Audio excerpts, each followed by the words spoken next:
Vamos a repasar un mensaje que seguramente es conocido por muchos de nosotros, pero vamos a tratar de vislumbrar este mensaje y sacar enseñanzas para nosotros en este tiempo. ¿Está bien? Voy a esperar que todos podamos llegar al texto de Éxodo 32.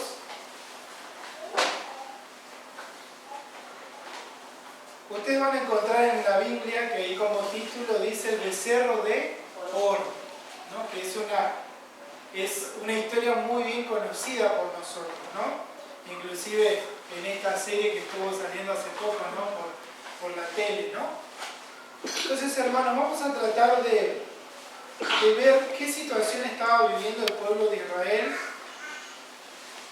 Y muchas veces, de la misma manera, nosotros también tenemos una actitud como tuvo el pueblo de Israel en ese tiempo. Pero vamos a dejar que la palabra en sí misma nos enseñe. Vamos a leer el versículo 1. Al ver el pueblo que Moisés tardaba en descender del monte, se acercaron a Aarón y le dijeron: levántate, haznos dioses, que vayan delante de nosotros, porque Moisés, ese hombre que nos sacó de la tierra de Egipto, no sabemos qué le haya acontecido. Uno se pone a pensar, bueno, ¿cuánto tiempo Moisés tardó en este primer encuentro en el monte Sinai? Tenemos que entender que esto es anterior a los 40 días, ¿sí? Esto es anterior a ese encuentro en donde el Señor entrega la copia de las primeras tablas, ¿sí? De los 10 mandamientos. Entonces aquí vemos a Moisés que va a un encuentro con Dios y entendemos que en algunos versículos más adelante de que Moisés no fue solo, que fue con el joven Josué, ¿sí? Pero el encuentro que tuvo con Dios fue Moisés y Dios, ¿sí? Josué se quedó un poquito más abajo. Ahora, en ese encuentro, en esa cita, vemos que Moisés tardó. El Espíritu de Profecía, capítulo 28 de Patriarcas y Profetas, dice que pasaban los días y pasaban las semanas y Moisés no bajaba del monte. Entonces, esto que acabamos de leer en el versículo versículo 1, que ahí dice: levántate y haznos dioses. Vieron que el pueblo va y habla ¿con quién? Con Aarón. Aarón, en teoría, era el líder, el sublíder cuando Moisés no estaba. Ahora uno se pone a pensar, ¿cómo será que le pidieron a Aarón que le haga dioses? ¿Verdad? El Espíritu de Profecía dice que, hablando en términos que nosotros conocemos, ¿no? Que fue una apretada, ¿no? Queremos un Dios. Queremos que nos construyas un Dios porque Moisés no desciende del monte Sinai. Cuando me refiero a apretada o a presión, me refiero a que estaba en juego la vida de ¿quién? De Aarón. Porque no fue de una manera amistosa, che, Aarón, hacenos un Dios que necesitamos, no. Sino que eran muchas las personas que fueron y hablaron con Aarón y le dijeron: queremos la construcción de un Dios. Cuando Aarón tiene esto de tener el juego de la vida o la muerte, ¿no? Ahí vemos la decisión que toma en el versículo número 2. Fíjense la resolución ante la presión que Aarón toma. El versículo 2 dice: Aarón les dijo: quitad los zarcillos de oro que están en las orejas de vuestras mujeres y vuestros hijos y de vuestras hijas y traédmelos. Entonces todo el pueblo se quitó los zarcillos de oro que tenían en sus orejas y los trajeron ¿a quién? ¿Qué dice la Biblia? Aarón. El Espíritu de Profecía dice de que Aarón pensó: bueno, si yo le digo a esta gente que traiga cosas de valor, capaz que van a desistir de hacer un Dios, ¿no? Se le ocurrió, ¿no? Si yo le digo que traigan oro, que traigan cosas que realmente eran de valor, iban a decir: bueno, no hagamos ningún Dios. Pero vemos allí en la Biblia que todo el pueblo trajo ¿qué cosa? Lo que tenía. Entonces Aarón, ¿qué pasó? Quedó sorprendido ante la actitud del pueblo israelita, ¿no? Allí dice el versículo 3, y es muy doloroso, ¿no? Dice, entonces todo el pueblo, no se olviden de eso, dice, todo el pueblo se quitó los zarcillos de oro que tenía en sus orejas y lo trajeron a Aarón. Hermanos, ustedes saben cómo continúa la historia, ¿no? Ustedes saben que se termina siendo un becerro de oro. Mientras tanto que Moisés tardaba ¿en dónde? En el monte Sinaí. Aquí vemos un paralelismo. Nosotros vemos, hermanos, que Moisés tardaba en descender del monte Sinaí. Y esa causa de la demora llevó a la apostasía del pueblo de Israel. Nosotros nos encontramos ante una aparente demora de la venida de Cristo. Y muchas veces somos inducidos ¿a qué? Hacia la apostasía. A construir dioses que no tienen que ver con Dios. Ahora vamos a seguir leyendo. Allí en el versículo número 4 dice, Él lo recibió de sus manos, le dio forma de un buril e hizo un becerro de fundición. Entonces ellos dijeron, Israel, estos son tus dioses que te sacaron de la tierra, ¿de dónde? De Egipto. Uno se pone a analizar de manera semántica y cuando dice, este es tu Dios, es un Dios que está en plural, pero que no se refiere a dioses ajenos, se refiere al Dios mismo. Quisieron hacer una imagen del Dios Altísimo. Y la imagen que percibieron en sus mentes, o la forma que le dio Aarón al Dios Altísimo, fue la forma de que de un becerro, de un ser creado. Cuán bajo nosotros podemos caer, porque muchas veces construimos dioses en nuestras vidas que ocupan el lugar de Dios y decimos que es de Dios. ¿Se entiende? Esto que me está pasando es de Dios. Esto que me está sucediendo, el tiempo que estoy gastando, lo estoy haciendo para la causa de Dios, entre comillas. Y puede ser que yo esté haciendo las cosas para un ídolo que no representa a Dios, sino que representa al enemigo de Dios. En el versículo más abajo, versículo 5, fíjense lo que el mismo Aarón pronuncia.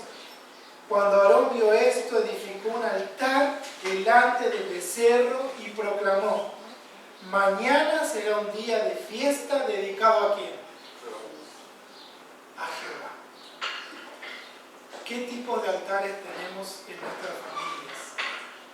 ¿Qué tipo de dioses hemos construido al pasar el tiempo de la demora de la venida de Cristo? Hermanos, yo veo acá un líder como Aarón, que hace un tiempo atrás, si ustedes leen del comienzo del libro de Éxodo, Aarón era una de las personas celosas de las cosas de Dios. Muchas veces él hizo un llamado desde el frente a ser puros, pero ahora yo me encuentro con un Aarón diciendo y mirando al becerro, mañana será un día de fiesta. ¿Cuán equivocado estaba Aarón? ¿Cuán equivocado estaba el pueblo de Israel? Hermanos, ahora vamos a ver algo interesante en la Biblia. Cuando nosotros tenemos altares o tenemos dioses ajenos, Dios se da cuenta. Vamos a ver en el versículo 7. Versículo 7, vemos lo que Jehová le dice a Moisés. Dice así, anda, desciende, porque tu pueblo, el que sacaste de la tierra de Egipto, se ha, ¿cómo dice la Biblia? Corrompido. Te pregunto, ¿Dios te conoce? Dios te conoce.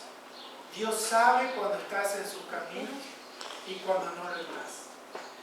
Dios le hace una advertencia a Moisés diciéndole, tu pueblo se ha corrompido. Versículo 8 dice, pronto se han apartado del camino que yo les mandé. Se han hecho un becerro de fundición, lo han adorado, le han ofrecido sacrificio y han dicho, Israel, estos son tus dioses que te sacaron de la tierra de Egipto. Te pregunto, ¿quién te sacó de la esclavitud del pecado? Dios. Pero ¿por qué seguimos sirviendo a dioses que son de este mundo? ¿Por qué seguimos sirviendo a dioses que tienen que ver con Satanás? Y hablo de cosas simples. Hablo de cosas como la televisión, hablo de las cosas como internet, hablo de cosas que te hacen perder energía y te hacen inclusive, como dice aquí, construir un altar que debería ser referido a Dios. Y estamos siendo referidos a cosas que no tienen nada que ver con Dios. Hermanos, es interesante porque Dios le dice a Moisés, ya deja de decir mi pueblo, sino que le dice a Moisés, tu pueblo, el que vos sacaste de Egipto. En un momento dado, donde el Señor, evidentemente, bíblicamente, vemos aquí una ira, ¿no? Un enojo. Este pueblo que ya no es mío, sino que es tu pueblo, Moisés.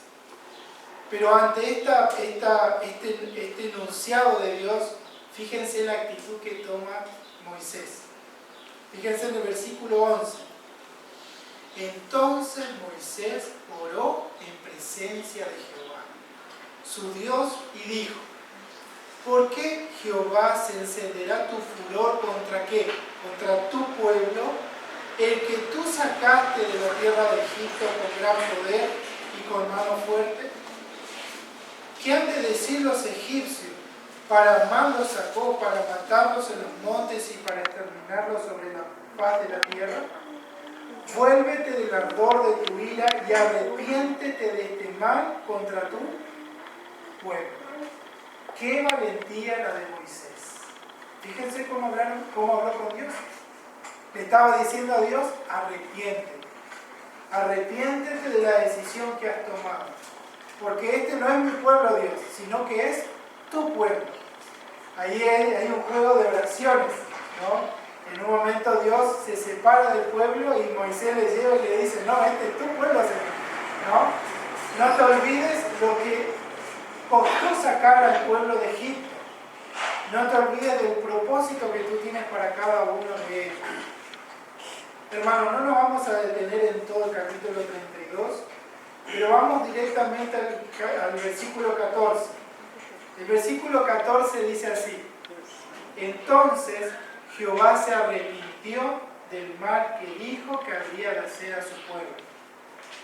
Moisés se volvió y descendió del monte, trayendo en sus manos, ¿qué cosa? Las tablas del testimonio. Tablas escritas por ambos lados, de uno y otro lado estaban escritas. Las tablas eran obra de Dios y las escrituras de Dios grabadas sobre las tablas. Hermanos, te pregunto, Moisés, ¿había sido avisado de lo que estaba pasando el pueblo israelita mientras él estaba en el pueblo mientras estaba en el monte de Sinaí? Le dijo, ¿no? Dios le dijo, tu pueblo se ha corrompido. Ahora, Moisés, imagínense mentalmente, está bajando con las tablas, con el pacto, y mientras van bajando, Josué escucha algo, ¿no? Escucha como un sonido en el pueblo de Israel. Y Josué interpreta mal este sonido. Fíjense allí en la palabra de Dios, versículo 17 dice así, cuando Josué oyó el clamor del pueblo que gritaba, dijo a Moisés, hay gritos de pelea en el campamento. Pero Moisés, como buen líder, se nota que conocía al pueblo. El versículo 18, el versículo número 18 sí dice así, pero Moisés respondió, no son voces de vencedores ni alaridos de vencidos, oigo cánticos de ¿qué? De coros. Moisés le dice a Josué, espera, no son sonidos de guerra, esto es sonido de fiesta, esto es sonido de coro, esto es un sonido de festividad. Entonces allí, hermanos, ustedes saben, el versículo 19, Moisés desciende, se encuentra con el pueblo arrodillado y adorando a un becerro de oro. ¿Sí? Sí. Entonces, hermanos, es interesante saber de que Moisés directamente cuando ve esta situación, él destruye este becerro de oro. No vamos a leer todos los versículos, pero vemos que destruye, lo tira al agua y le dice al pueblo de Israel, tienen que beber esto que mismos han construido, ¿verdad? Es una situación complicada, es una situación dolorosa, pero ¿por qué estamos leyendo esto? Porque yo veo a un pueblo israelita que se une para un propósito equivocado. Porque cada uno trajo las cosas de metal, de oro, las arcillas que menciona la Biblia, para construir ¿qué cosa? Un Dios ajeno. Un Dios que no era Dios. Un Dios que estaba justamente ocupando el lugar del soberano. Hermanos, más abajo, fíjense en el versículo número 22, cuando Moisés le pregunta en el 21 a su hermano, ¿no? ¿Qué has hecho este pueblo? ¿Qué te ha hecho este pueblo para que hayas traído sobre él tan grande pecado? Y Aarón le respondió, no se enoje mi señor, tú conoces al pueblo que es inclinado al mal. Es como que Aarón dice, yo no fui, fue el pueblo israelita, yo no fui el que hizo esto. El espíritu de profecía dice claramente, capítulo 28 de Patriarcas y Profetas, de que cuando Moisés se acerca a Aarón y le pide explicaciones, Aarón dice esto, yo tomé lo que me trajo el pueblo israelita, ¿se acuerdan de esto de oro, esto de metal? Lo puse en el fuego y de manera mágica salió un becerro, Moisés. Eso fue lo que pasó. Yo no hice otra cosa. Yo lo metí y creí que como pasó esto de manera milagrosa, que venía del Dios Altísimo. Esa fue la excusa de Aarón, ¿verdad?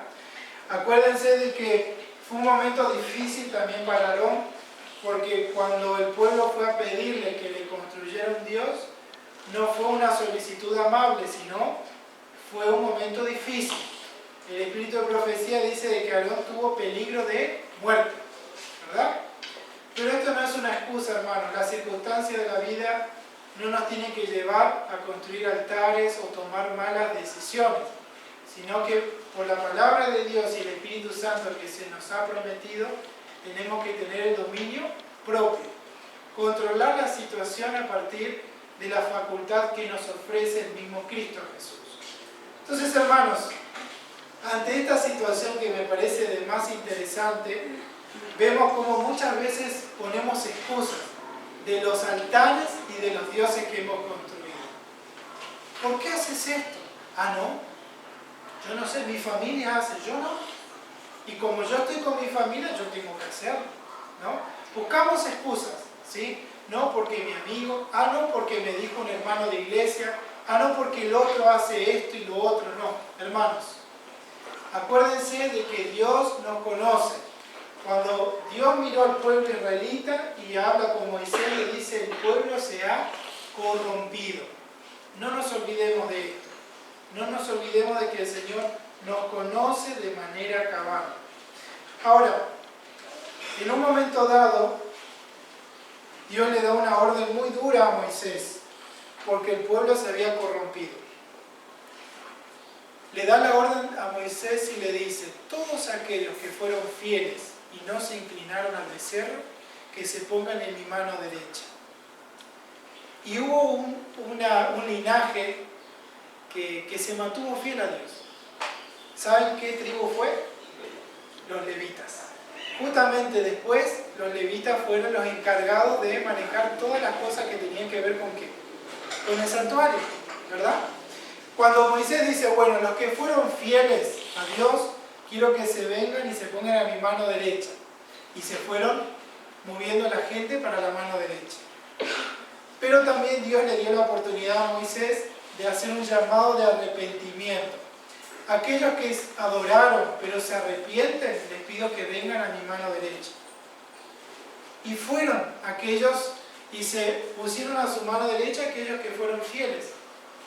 Ahora, aquellos que fueron infieles y no quieren cambiar su actitud, pónganse en mi mano izquierda.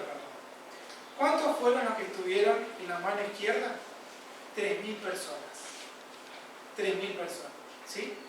Ahora, ¿qué hacemos con esta gente? Dios le dio la orden a aquellos que fueron fieles que mataran a aquellos que fueron infieles. Uno se pone a preguntar, ¿pero cómo?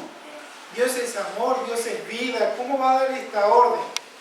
El espíritu de profecía, Elena G. White, dice claramente que fue un acto de amor para el pueblo israelita, que tuvieron que matar a los infieles, porque si dejara que ellos siguieran viviendo, todo el pueblo se iba a corromper y el pecado iba a ser mayor que el diluvio.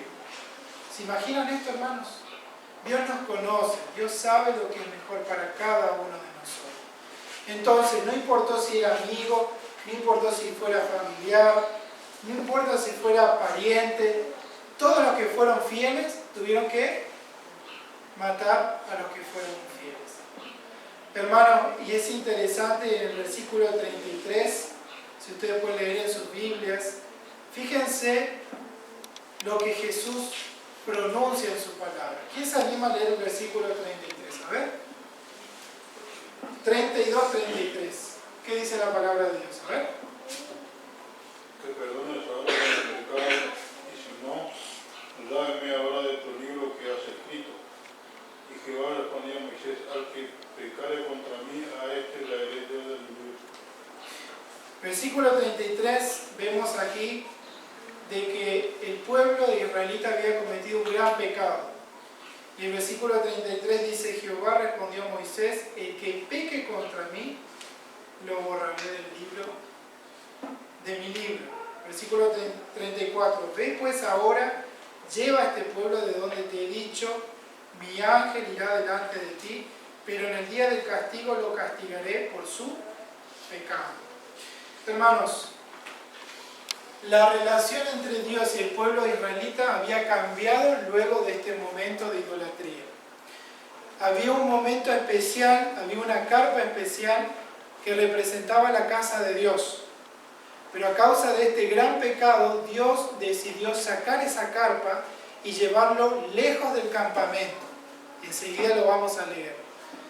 Eso muestra de alguna forma cómo el Señor, en su gran amor, cuando nosotros tenemos una vida de mancha, de pecado, Dios no puede permanecer en nosotros porque nosotros hemos decidido así. Seguir a Cristo y que Cristo esté en nuestras vidas es una decisión. Y esas decisiones se evidencian de manera interna y de manera externa. ¿Está bien? Vamos a ver entonces esto en cuanto a los dioses, en cuanto a la carpa. Capítulo 33, pero ahora el versículo 7. Por favor, leamos la palabra de Dios. ¿Quién se anima a leer lo que dice el versículo 7? A ver, ¿qué dice? 33:7. ¿Quién se anima a leer? Sí. Moisés tomó la tienda y la extendió fuera del campamento lejos y la llamó tienda de reunión. Y el que buscaba al Señor salía a la tienda de reunión que estaba fuera del campamento. Ya la casa del Señor, la tienda, el tabernáculo, ya no estaba en el campamento. Ahora estaba ¿dónde? Afuera. ¿Sí? Hermanos, Dios toma una decisión porque quería dejar como enseñanza. ¿Vieron cuando el papá y la mamá ven que el hijo o la hija se porta mal? Toma unas ciertas decisiones, ¿no? Para corregirle, para enseñarle. Ahora Dios quita su presencia, ¿sí? Y quería darle un mensaje de que esta lejanía sucedió por las malas decisiones del pueblo israelita, ¿verdad? Ahora, vamos más adelante en el capítulo 35. Vamos a leer la palabra de Dios y vamos a terminar con algo muy interesante. Nosotros decíamos que en el capítulo 32 la iglesia o el pueblo israelita se unió para propósitos equivocados.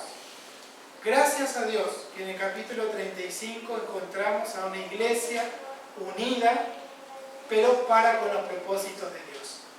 Capítulo 35, pero el versículo 4, fíjense qué interesante, es muy parecido al 32.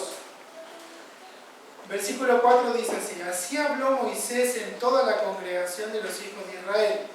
Esto es lo que Jehová ha mandado: tomad entre vosotros una ofrenda para Jehová, todo generoso de corazón, lo traerá ¿quién? A Jehová. Oro, plata, bronce, azul, púrpura, carmesí, lino fino, pelo de cabra, pieles de carnero teñidas de rojo, pieles de tejones, madera de acacia, y sigue la lista, ¿no? Acuérdense que Aarón había mandado al pueblo israelita: traigan los zarcillos de oro y vamos a construir un Dios. Ahora, por mandato de Jehová, Dios pide que traigan una ofrenda voluntaria. Ahora, ¿para qué será que Dios pide esto? ¿Qué será que quiere construir? Vamos más abajo, versículo 10. Todo sabio de corazón de entre vosotros vendrá y hará todas las cosas que Jehová ha mandado. Vamos más adelante. Vamos a ver en el versículo 20. Entonces salió toda la congregación de los hijos de Israel de delante de Moisés. Vamos a imaginarnos que estamos aquí, ¿no? Vamos a imaginarnos que todos estamos sentados allá y de alguna forma Moisés da un mensaje. El Señor dijo que tenemos que buscar esto. El Señor pidió oro, pidió pelo de cabra, pidió carmesí, pidió aceite, y todo aquel que sea de corazón generoso traerá su ofrenda frente a Jehová. Y ahí delante, en un momento dado, el pueblo israelita recibió el mensaje y se va de delante de Moisés. Y fíjense cómo dice la palabra de Dios, cómo respondió el pueblo israelita. El versículo 21 dice así: todo aquel a quien su corazón impulsó y todo aquel a quien su espíritu le dio voluntad, trajo una ofrenda a Jehová para la obra ¿de qué? Del tabernáculo de reunión. ¿Estamos hablando de qué cosa? ¿Del becerro de oro o del tabernáculo o de la casa de Dios? De la casa de Dios. Ahora, hermanos, cuando yo veo la parte de Aarón, cuando él hace un llamado a traer zarcillos o elementos que tienen que ver de oro, no sé si se acuerdan, la Biblia dice que todo el pueblo trajo. Ahora aquí en el versículo 21 no dice todo el pueblo, dice todo aquel a quien su corazón impulsó y todo aquel a quien su espíritu le dio voluntad, trajo ofrenda para la obra del tabernáculo. Si vos me preguntás a mí, según la Biblia, yo no veo que todo el pueblo trajo, sino que todo aquel que sintió el llamado de Dios de traer lo que tenía, para que la casa de Dios sea una realidad. Vamos más abajo, el versículo 22, me encanta el 22, dice: vinieron tanto hombres como mujeres, todos de corazón, como dice la Biblia, generoso, según mi versión, no sé cómo dice la tuya, ¿no? Voluntario. Muy bien. Versículo 25 dice: además, todas las mujeres sabias de corazón hilaban con sus manos y traían lo que habían hilado. Versículo 26. Y todas las mujeres cuyo corazón las impulsó hilaron hábilmente pelo de cabra. Cada uno según lo que sabía hacer. Vos sos bueno con la parte de construcción, bueno, vos traes lo que tengas. Sos bueno con la parte de carpintería, bueno, vos traes lo que tengas. Sos bueno hilando, bueno, tenés que hacer algo para el tabernáculo de Dios. Fue muy interesante esa escena, hermanos, tenemos que imaginarnos. Ahora, en el versículo 29 es el cierre de esta parte, ¿sí? Ya vamos a ir terminando. De los hijos de Israel, tanto hombres como mujeres, todos los que tuvieron corazón generoso para traer algo a la obra que Jehová había mandado por medio de Moisés que hicieran, trajeron ofrenda voluntaria a Jehová. ¿Dios te obliga? No. Dios nunca te va a obligar. Dios te pide que traigas las cosas de manera voluntaria, a partir de un corazón generoso. ¿Por qué yo predico la palabra de Dios? ¿Por qué yo vengo a la iglesia? Primero, porque Jehová me lo ha mandado. El mismo mensaje que Jehová dio al pueblo israelita en ese tiempo, de la misma forma Jehová, es decir, Jesús nos habló a nosotros y nos dice: vayan y prediquen el Evangelio. Hermanos, si hacemos algo, lo hacemos para Jesús, porque Él nos pidió. Todo aquel que esté comprometido con Dios es porque tiene en sí un corazón generoso, porque ha entendido de quién viene el mensaje y ha entendido hacia dónde vamos. Capítulo 36 Pero ahora ya en el versículo 4, fíjate cuán interesante es el versículo 4. Tanto que todos los maestros que hacían la obra del santuario dejaron el trabajo que cada uno hacía. Hermanos, muchas veces he escuchado de que no tengo tiempo para las cosas de Dios. Y yo en el capítulo 36, versículo 4, veo que hay personas que dejaron de hacer lo que hacían para que el santuario de Dios sea una realidad. Hay personas que pueden hacerlo. Y esas personas sos vos y soy yo. Yo puedo dejar de hacer lo que me tiene estancado en mi vida espiritual y comprometerme con sus cosas. Por eso, hermanos, me interesa mucho esto de saber de que hay personas en el Antiguo Testamento que dejaron de hacer lo que hacían para construir la casa de Dios. En el versículo número 5 dice: y fueron a decirle a Moisés, el pueblo trae mucho más de lo que se necesita para la obra que Jehová ha mandado que se haga. Imagínate de que nosotros tengamos que decir eso. Basta, iglesia de Soler, hacen mucho para la obra de Jehová. Dejen de hacer lo que están haciendo. Imagínate una iglesia así. Ustedes saben en qué situación nos encontramos.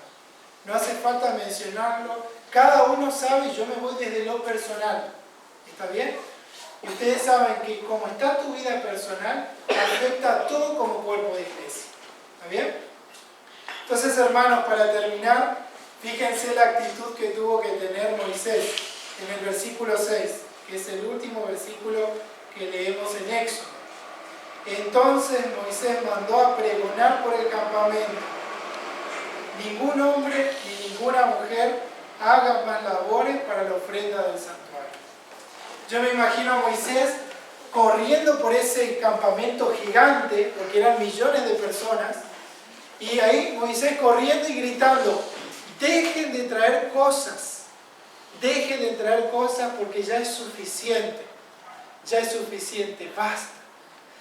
Porque si ustedes leen en sus casas, después se van a encontrar de que el pueblo traía, según el versículo 3, traían ofrenda a Dios cada mañana. Este es el desafío que te quiero dar. Que cada mañana puedas traer una ofrenda a Dios y que no te canses de servir al Señor, ¿sí? Hacer todo lo que esté a tu alcance para que la casa de Dios sea una realidad en tu casa, en tu corazón, en tu familia, y que nada te estanque en tu vida espiritual. Que todo sea secundario y que Dios esté en primer lugar. Ahora te pregunto, ¿nos vamos a unir para construir un becerro de oro? ¿O nos vamos a unir como iglesia de Soler para construir la casa de Jehová? ¿Para qué nos vamos a unir? ¿En qué vamos a gastar nuestro tiempo? Ojalá sea para construir la casa de Jehová. ¿Amén? ¿Amén, hermano? Amén. Hermanos, vamos a ver entonces lo que vamos a participar ahora, que es la Santa Cena. Y el primer rito tiene que ver con el lavamiento de los pies. Y para aceptar el llamado de Dios, necesitamos ser humildes de corazón. Si ustedes quieren acompañarme en el libro de San Juan, capítulo 13, vamos a encontrarnos con el ejemplo de Jesús.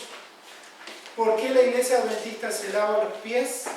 Porque seguimos el ejemplo de Cristo.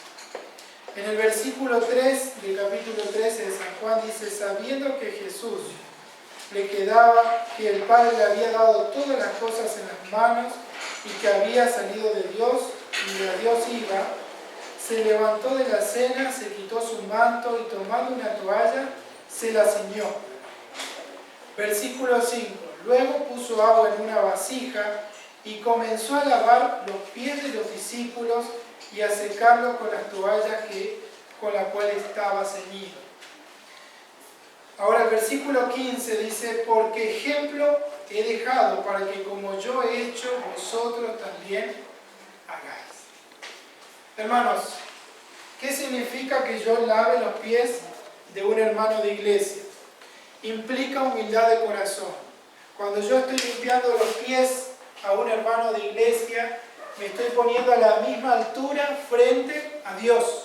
Yo no soy más ni menos, somos iguales frente a Dios. Ahora, para que la humildad pueda ser una realidad en mi corazón, yo necesito resolver los problemas que tenemos entre hermanos de iglesia. Si hay algún problema, hermanos, que no se ha resuelto y no se han seguido los pasos bíblicos, ahora cuando yo invito a lavar los pies, acércate al hermano, ¿sí? Trata de restaurar esta situación. Pídanse disculpas, porque ¿de qué sirve renovar el pacto con Dios si todavía tenés rencor en tu corazón? Si todavía tenés enojo, si todavía tenés cosas que no están resueltas. ¿Está bien? Entonces, hermanos, yo les hago una invitación especial a que tengamos un corazón humilde. Y para eso necesitamos seguir el ejemplo de Jesús. Hago una pregunta que cada uno tomará su decisión. ¿Cuántos van a seguir el ejemplo de Jesús y van a participar del lavamiento de los pies? ¿Cuántos van a participar? Aquellos que van a participar, les pido que se puedan poner en pie. Y vamos a hacer una oración especial. Aquellos que van a participar, nos ponemos de pie y vamos a hacer una oración para que el Señor nos acompañe.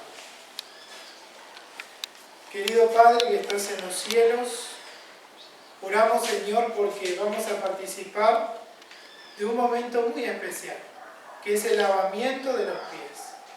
Nosotros hacemos esto porque seguimos el ejemplo de Cristo, donde el mismo Dios limpió los pies de sus discípulos. Qué lindo es saber que cuando participamos con un hermano de iglesia o con una hermana, estamos siguiendo el ejemplo de Cristo y estamos teniendo un anticipo de humildad, entendiendo que somos iguales frente a Dios. Oramos, Señor, para que nos bendigas y al participar, que no pensemos en cosas o asuntos de este mundo, sino que tratemos de recrear en nuestra mente lo que fue esa escena donde el mismo Jesús ciñó sus vestiduras y limpió los pies de cada uno de sus queridos discípulos. Oramos solicitando tu bendición. Oramos en el nombre de Jesús. Amén. Amén.